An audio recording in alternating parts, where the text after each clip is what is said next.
Ibrani 12, nasihat supaya bertekun dalam iman.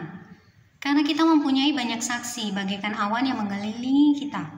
Marilah kita menanggalkan semua beban dan dosa yang begitu merintangi kita dan berlomba dengan tekun dalam perlombaan yang diwajibkan bagi kita.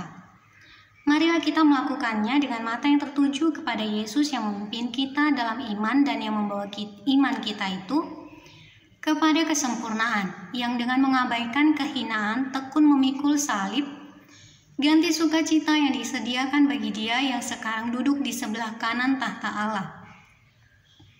Ingatlah selalu akan Dia yang tekun menanggung bantahan yang sehebat itu terhadap dirinya dari pihak orang-orang berdosa, supaya jangan kamu menjadi lemah dan putus asa.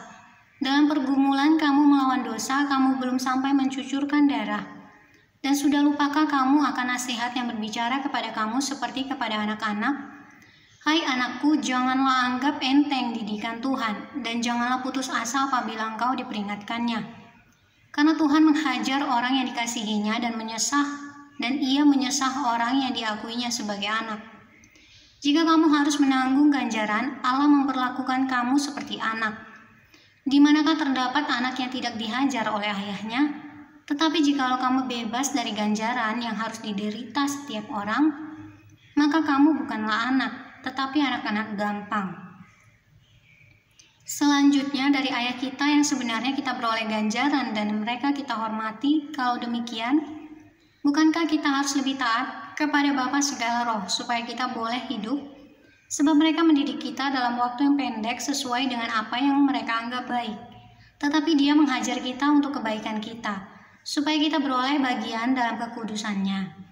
Memang tiap-tiap ganjaran pada waktu ia diberikan tidak mendatangkan sukacita tetapi duka cita. Tetapi kemudian ia menghasilkan buah kebenaran yang memberikan damai kepada mereka yang dilatih olehnya.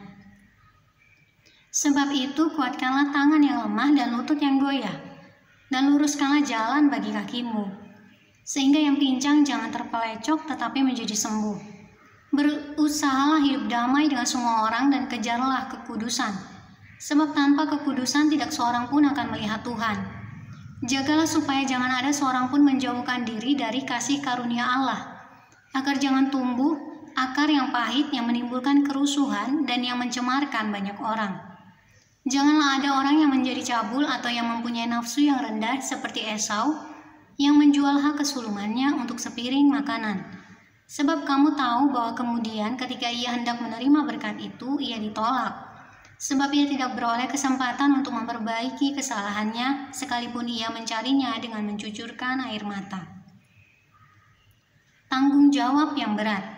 Sebab kamu tidak datang kepada gunung yang dapat disentuh dan api yang menyala-nyala, kepada kekelaman, kegelapan, dan angin badai, kepada bunyi sangkakala dan bunyi suara yang membuat mereka yang mendengarnya memohon, supaya jangan lagi berbicara kepada mereka, sebab mereka tidak tahan mendengar perintah ini. Bahkan jika binatang pun yang menyentuh gunung, ia harus dilempari dengan batu.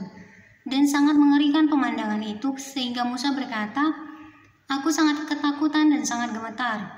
Tetapi kamu sudah datang ke Bukit Sion, ke kota Allah yang hidup, Yerusalem surgawi, dan kepada beribu-ribu malaikat, suatu kumpulan yang meriah, dan kepada jemaat dan anak-anak sulung yang namanya terdaftar di surga, dan kepada Allah yang menghakimi semua orang, dan kepada roh-roh orang-orang benar yang telah menjadi sempurna, dan kepada Yesus pengantara perjanjian baru, dan kepada darah pemercikan yang berbicara lebih kuat daripada darah Habel.